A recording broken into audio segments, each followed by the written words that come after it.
Hello my dear memory athletes, कैसे हैं आप। आज फिर से एक बार मैं आई हूँ एक नए डिसिप्लिन के साथ। डिसिप्लिन सीखने से पहले मेरे ऑफलाइन बैच में क्या हुआ था वो मैं आपको बताती हूँ। एक दिन मेरे एक स्टूडेंट ने मुझे पूछा कि मेमोरी चैंपियनशिप के हर डिसिप्लिन में डेटा याद रखते वक्त हर समय कुछ ना कुछ क्रिएटिविटी करनी पड़ती है। तो क्रिएटिविटी बढ़ाने के लिए कुछ दवाई मेडिकल शॉप में अवेलेबल है क्या? क्या उत्तर होगा इस नटखट सवाल का? हाँ, ये सवाल नटखट जरूर होगा, लेकिन असलियत ये है कि सही मायने में अगर किसी को अपनी क्रिएटिविटी डेवलप करनी है तो उसे क्या करना चाहिए। मेडिकल में तो इस तरह की दवाई उपलब्ध होने का सवाल ही नहीं उठता।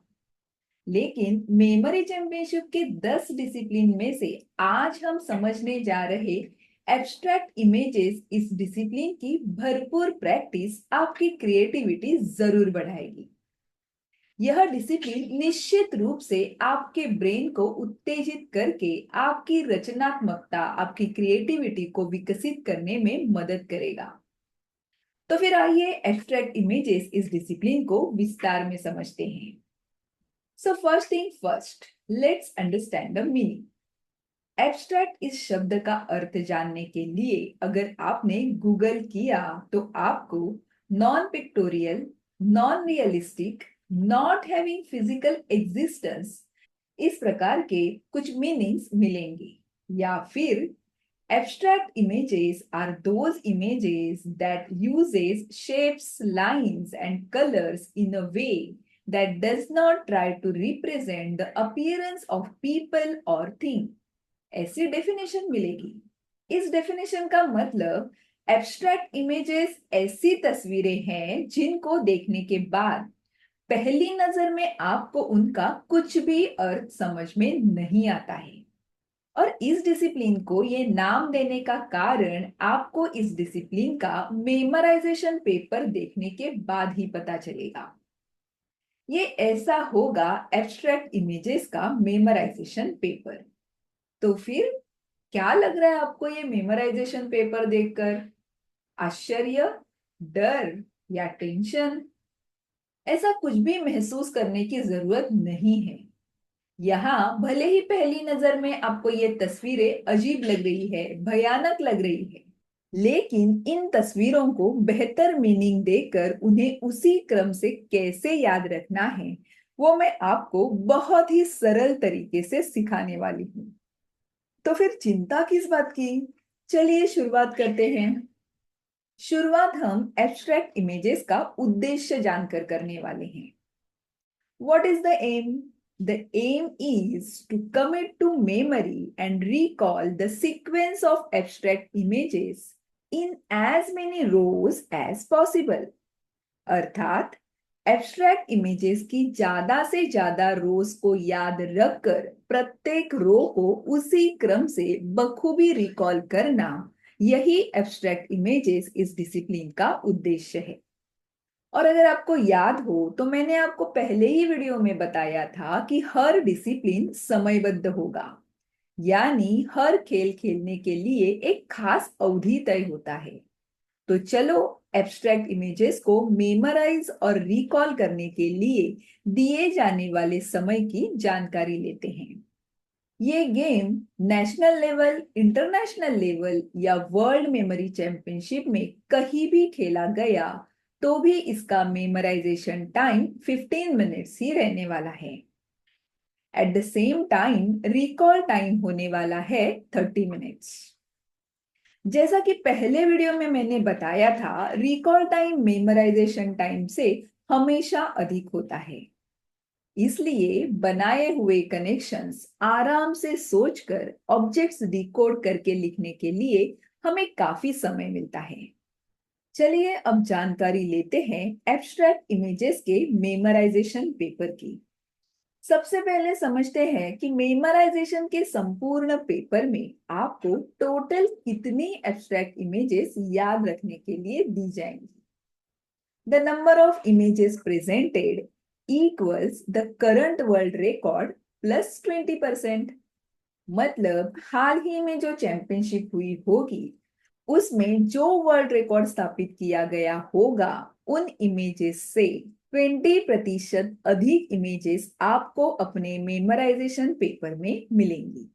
फॉर एग्जाम्पल, हाल ही में हुए चैंपियनशिप में एब्स्ट्रैक्ट इमेजेस याद रखने का रिकॉर्ड अगर 200 इमेजेस का स्थापित हुआ रहेगा तो आपको आपके मेमोराइजेशन पेपर में 20% अधिक इमेजेस यानी कि 200 प्लस 20% इक्वल टू 240 इमेजेस मिलेंगी। आगे बढ़ते हैं। मेमोराइजेशन पेपर का हर पेज A4 साइज का होगा। हर पेज पर 10 रोज होंगी और हर रो में 5 इमेजेस रहेगी।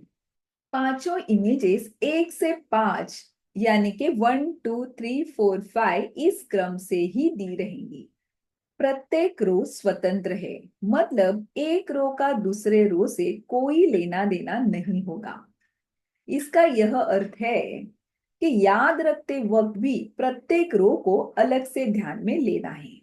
नेक्स्ट, मेमोराइजेशन पेपर में दिए गए टोटल रोज में से याद रखने के लिए एथलीट किसी भी पेज के किसी भी रो को चुन सकते हैं। इसका यह मतलब है कि रोज चुनने की आजादी एथलीट्स को दी गई है। मतलब यदि किसी रो की इमेजेस आपको कंफ्यूजिंग लगी, कठिन लगी, तो आप वो पूरा रो छोड़कर याद रखने के लिए कोई भी आसान रो चुन सकते हैं। लेकिन चुने हुए रो की सारी इमेजेस आपको क्रमानुसार यानी कि सीक्वेंस से ही याद रखनी है। मेमोराइज की हुई इमेजेस रिकॉल करने के लिए इस प्रकार का रिकॉल पेपर आपको दिया जाता है। इसका मतलब है कि रिकॉल पेपर मेमोराइजेशन पेपर के जैसा ही होगा। मेमोराइजेशन पेपर के रोज का क्रम और रिकॉल पेपर के रोज का क्रम भी समान होगा, लेकिन रिकॉल पेपर के सभी रोज की पांचों इमेजेस का क्रम बदल दिया जाएगा। इसलिए एथलीट्स को हर इमेज के नीचे उस इमेज को मेमोराइजेशन पेपर में जो नंबर दिया गया था वह नंबर लिखना है।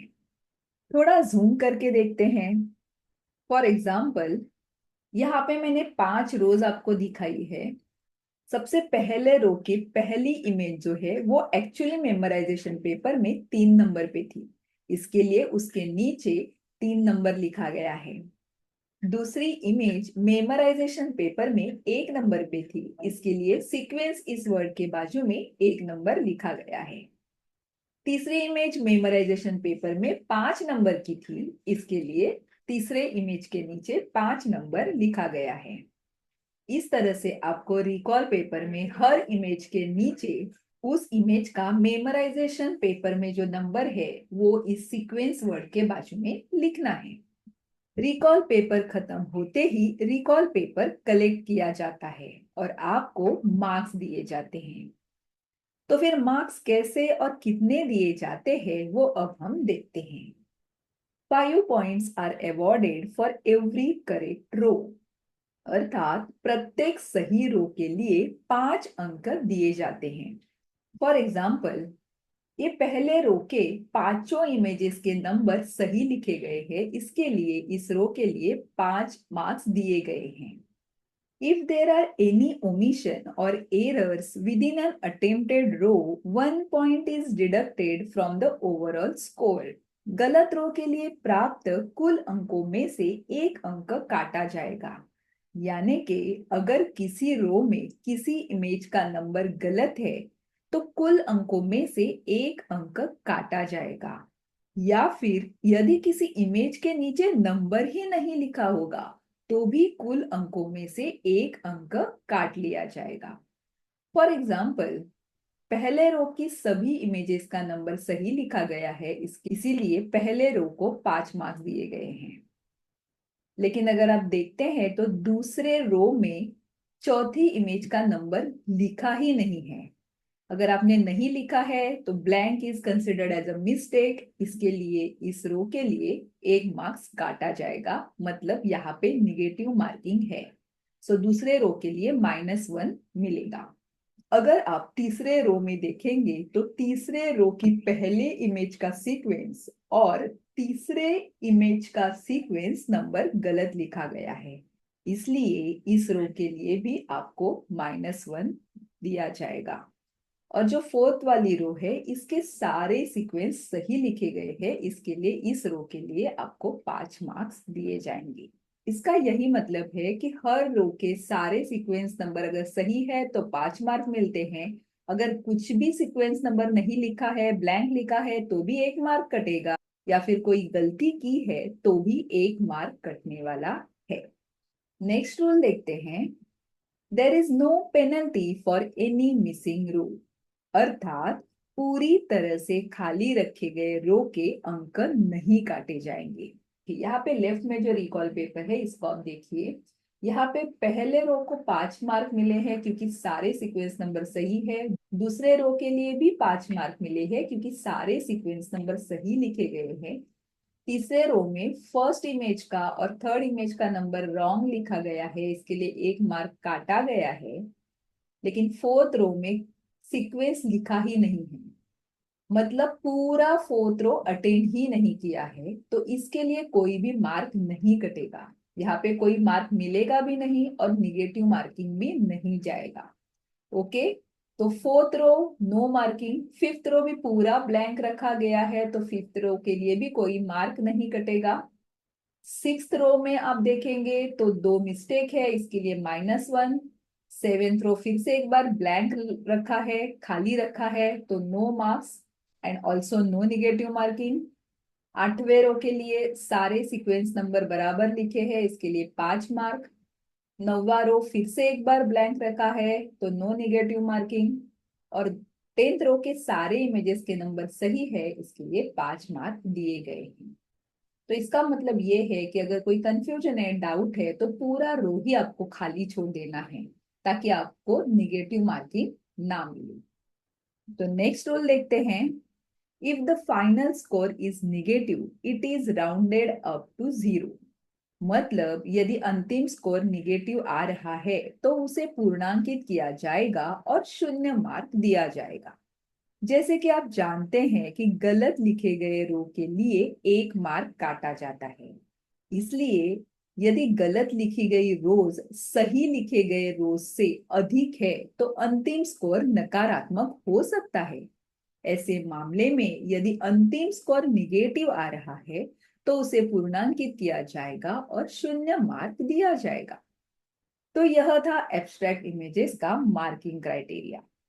इस डिसिप्लिन के बारे में ज्यादा से ज्यादा डिटेल इंफॉर्मेशन देने का प्रयास मैंने इस वीडियो में किया है।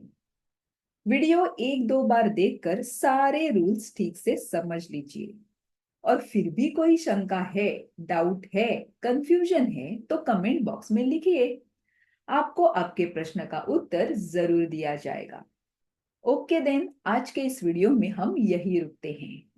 अगले वीडियो में एब्स्ट्रैक्ट इमेजेस के अजीब शेप सीक्वेंस में याद रखने के लिए क्या स्ट्रेटेजी अप्लाई करनी है, इसके लिए किस प्रकार की जर्नी रेडी रखनी है, यह बताकर मैं तुरंत आपकी एक परीक्षा भी लेने वाली हूँ।